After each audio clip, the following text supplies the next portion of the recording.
China's $1 trillion blunder, the Belt and Road Initiative.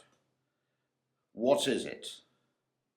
Well, in a nutshell, it's a debt trap.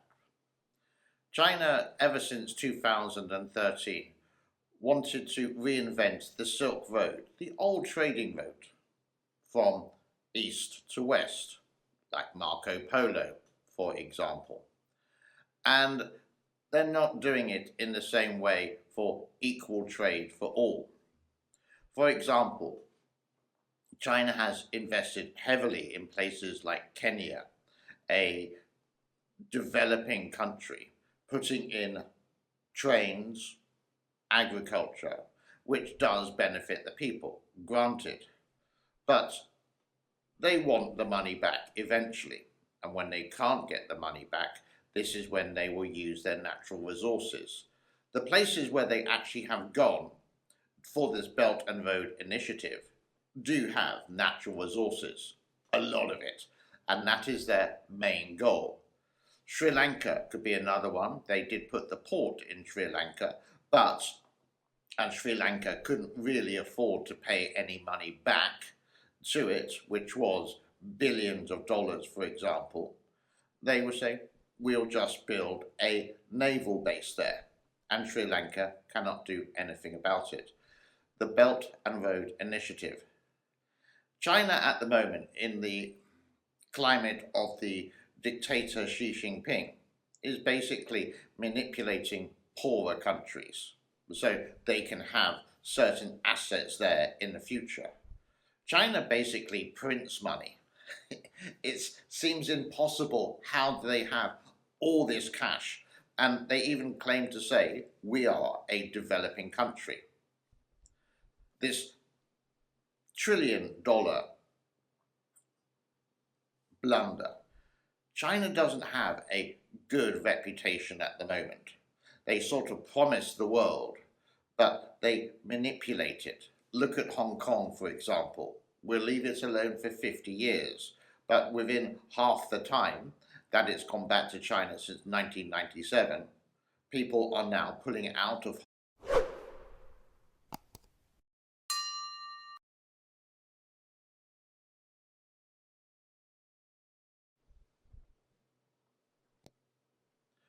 all the pictures you can see behind me on the green screen I will be showing at the end of the video. China, as I said, doesn't have a good reputation. It sort of always promises the world and then a little bit later they take it all back. Hong Kong is a prime example. 50-year, no change in Hong Kong, but within 25 years, well, people are pulling out of Hong Kong. It's a great shame. They just lie. So the Western countries really don't want any part of this because of China's track record. If China's track record does improve and join in the international community for a period of time, I would say then we have the respect. But people or countries don't have the respect. Poorer countries sometimes don't have any choice that China would pour in billions of dollars for infrastructure, again, like Kenya, and then they will unable to pay back the money. But China sort of deny this and say, no, we're just making the world a better place. But you don't have a track record. I think things will possibly change if ever Xi Jinping, the dictator of the CCP, the leader, would actually step down and there would be a reasonably good leader. I think China is missing already the golden years of the early noughties, the early part of this century, where everyone had a great chance to get rich and there was a lot more freedom than there is today. This is the Belt and Road Initiative. China want to be the next global power, and that's a really scary thing, that you would just really not trust anyone in the world because China's record of this is very low. There's no trust at all. Saying one thing, okay, big smiles, handshakes. If anything goes wrong, pull out, people lose money. China will lose this blunder.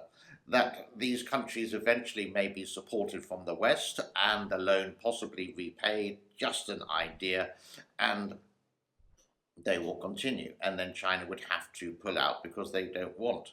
But this is sort of their plan. It's not just for trade. We've done a video related to the trade war and how they abuse the 1968 basically free trade agreement, international agreement in the world. So the Belt and Road Initiative, I know a lot of people who live in China would say it's fantastic, it's great. Well, possibly in their lifetime it will be. But for the rest of the world, especially developing countries, you won't have your own leader. It will be dictated by the dictator, Xi Jinping, or the CCP, or the CPC, or whatever it's called nowadays. Very confusing, but I personally don't agree with it. I do agree with doing trade and helping other countries. And yes, there is going to be something in return. But China wants not something, they want it all in return. And you can see they sort of do it in countries, yes, which are poor, yes, which are developed, but is going to be military strategic in that area, possibly in the future, so they can put their troops or their hardware there, and that poor country can't do anything about it, losing the respect of other countries, and then other countries may thinking of the same. I think it's a big blunder in that way, and something is going to give eventually. Wake up and smell the roses comes to mind. But this is the Belt and Road Initiative in China, and I agree, I repeat, I agree with trade, absolutely. Yeah, a international economy, yes, I agree. But I don't agree with one rule for China, which is the rule that they want and can change any time and is incredibly vague, and the international rule for the rest of the world. It's unfair. And again, it really is time for us to wake up and see alternatives for it. My name is James. Thank you for your time. Thank you for letting me share my insights. It may be a little bit of a waffle, but I will see you the next time. Wherever you are, Mon Diablo, wherever you are in the world, thank you and good day. Bye-bye.